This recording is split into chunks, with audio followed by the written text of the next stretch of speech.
So let's do a little bit of knife education with you guys today.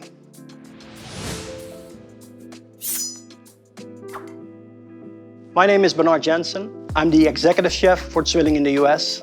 And now we're talking about knives today. Let's spend a minute on the history. ZWILLING was founded in 1731 by Peter Henkel. He founded the company June 13th. The astrological sign for June 13th, Gemini. In German, ZWILLING translates as twins. So whenever you see the twins on your blades, 99% of the time, that means that those knives are made in Solingen, Germany. Solingen, Germany is the center of the European knife production. Why Solingen, Germany? That area has a lot of mines, so there's steel. There's also a lot of rivers. So in the past, they used the rivers for transportation, but also to have the wheels turning so they could sharpen and polish those knives. So now we checked on history. Let's go over the different series we make, the different blade shapes, how to use them, and how to take care of them. Good, better, best. Let's start with Gourmet. We're looking at a stamped knife, which means one piece of metal with a riveted handle attached.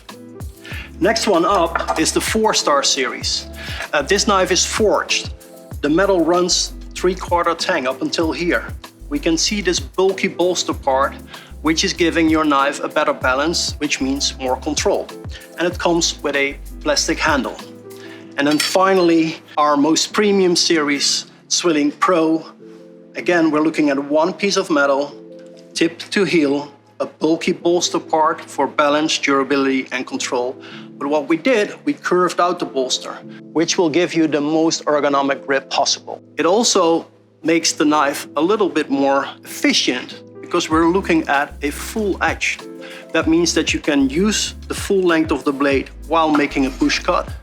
It also means that you can maintain the full length of the blade when you need to hone or sharpen your knife. So these 3 series are all made out of our special formula steel, which is a 57 Rockwell hardness steel, which will give you the best balance between sharpness and ability to resharpen. The angle on all these knives are the same. That means 30 degrees, 15 on both sides.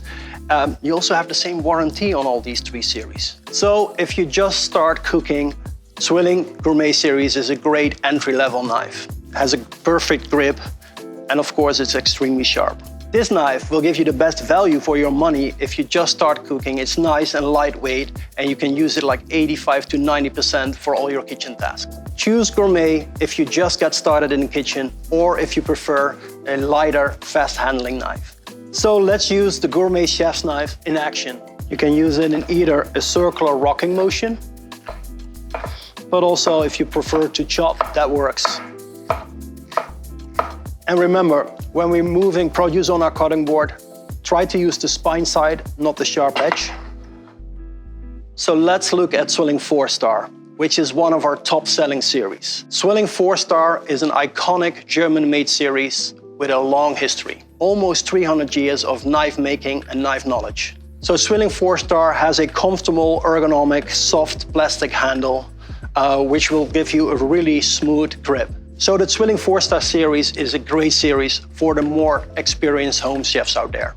If you want to own a piece of ZWILLING legacy, 4-star is a great bet. So let's use the 4-star chef's knife in action.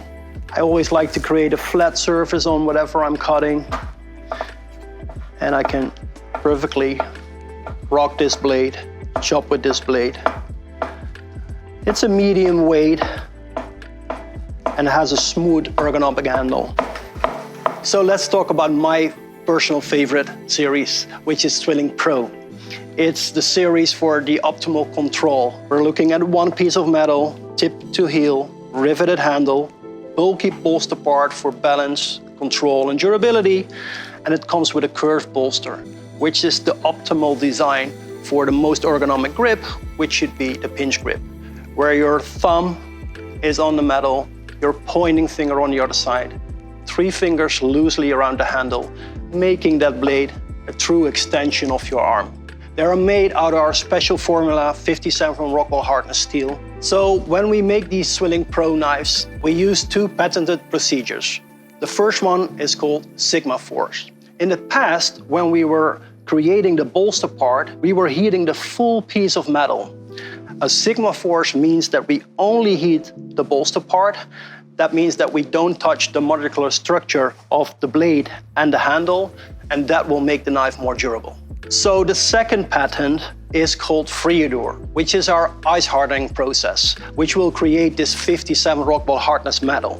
In this procedure, we will heat the blades up to 1800 degrees. Then we will bring it back to room temperature. We will freeze it -94, and after that, we will temper it twice on 480 degrees, which will give this knife the best balance between hardness, which means sharpness, flexibility, and corrosion resistance. I recommend Zwilling Pro if you want to buy a knife for a lifetime. So let's see Zwilling Pro in action. Cut some leaks. Zwilling Pro, one piece of metal, curved bolster. This is the knife for the most comfortable grip. Pinch it, thumb, pointing finger on the blade, 3 fingers around the handle. This knife also comes with a more extreme curve on the tip, really supporting the circular rocking motion. This is what I'm used to. I love this knife. Super smooth. I don't need any pressure to get through these leaks. And I can use it in a circular motion, but also in the chopping motion. And I like to use length of my blade, not only going straight down, but push downwards and forwards. So everybody's first knife should be a chef's knife, because that's the most versatile blade. But the 3 essential knives are right here in front of me. We have our chef's knife for 85% of the time, all your veggie prep. Then we have a serrated blade, and we recommend using serration on anything that has a tough skin, soft inner. And then finally, a paring knife for all your handheld work. So let's start with a chef's knife. That's the most used knife in the kitchen. It's the most versatile knife. You can use that for mainly all your veggie prep. And I can use that in the chopping motion, but also in the circular rocking motion. Your second knife should be a serrated blade. We recommend using serration on anything that has a tough skin, soft inner. Crusty breads, citrus fruit, tomato, bell peppers. You use a serrated blade in the sawing motion. That means going back and forwards, using the full length of the blade, applying no downwards pressure. When you make that sawing motion, the knife will find its way down by itself. Also, citrus fruit have that tough skin and a soft inner. Same thing. Use it in the sawing motion. You won't squeeze out all the juices. Perfect, nice and clean cuts. So you need a serrated knife, not only for your crusty breads, but for way more tasks in the kitchen.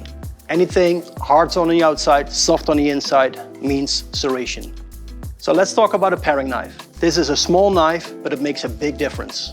You use it for handheld work. You want to avoid using this knife on a cutting board because it doesn't come with knuckle clearance. But if I'm just cleaning some strawberries, cleaning garlic, peeling a kiwi, that's where I want to use a paring knife. So these 3 essential knives will tackle almost every task in your kitchen. If you use a knife, you're gonna dull your knife. That means maintenance. So the best way to sharpen your knives is using a whetstone. You need to know which angle to use, how much pressure to apply, which technique to use, which can be a back and forwards motion, a circular motion, or a corner to corner motion, but it requires a skill. There's methods that make life a little bit easier. Like there is a pull-through sharpener. This is our 4-stage pull-through sharpener. It has 2 settings, one for the German angle, the 30-degree angle, and one for the Asian angle, the 22-degree angle. Both settings have 2 slots. Number 1 is coarse for sharpening. Number 2 is fine for polishing. Always start coarse. We have an anti-slip on the bottom so it doesn't slide. Keep your blade straight because the angle is already set in the tool. And it's called a pull-through sharpener. So just pull through, don't push back. 8 to 10 times. And then move to fine for polishing. That's gonna remove all the little bursts. And then make sure after sharpening, always clean your blade because there might be some metal residue left. Another option is purchasing a self-sharpening block set where we build in a sharpener into every single slot, set into the right angle. So every time you take a knife out, put it back, you will sharpen your blade. By far the easiest way to sharpen your knife is to purchase a knife aid envelope. We will ship you the envelope with instructions how to pack them, including the sleeves, mail them to our workshop, 24 hours after we receive them, we will mill them back to factory sharpness. Maintenance is the most underrated part of knife ownership, but it's so important. So how to store your knife? Let's go over a few storage solutions. The most common solution is just using a block set. Then we have this fancy magnetic easel. If you want to store your knives in a drawer, make sure that you're using a drawer insert. If you just drop several knives, opening, closing the drawer, steel will hit steel, you're gonna damage the edge. If you don't have enough counter space, if you don't want to put your knives in a drawer, a magnet bar is a great solution. Make sure that you pull that blade off straight like this, or with the spine side first, instead of using the sharp edge, because that will dull that blade. Can these knives go into the dishwasher? Here is the real answer. Some packaging might say that these knives are dishwasher safe. As a chef, I really recommend just hand washing. Hot water, soap, dry it, wash it, store it. So why don't you want to put these knives in a dishwasher? Your dishwasher has that wheel turning, spinning. That means there's sort of a motion, a tremble in the appliance. If steel is touching steel, you're going to damage the edge. That means more maintenance. A sharp knife is actually a safe knife. If you're using a dull knife, you're going to apply more pressure, more force. That means that you're doing the work where actually the knives should do the work. We hope this helped you feel more confident about keeping your knives sharp and in shape.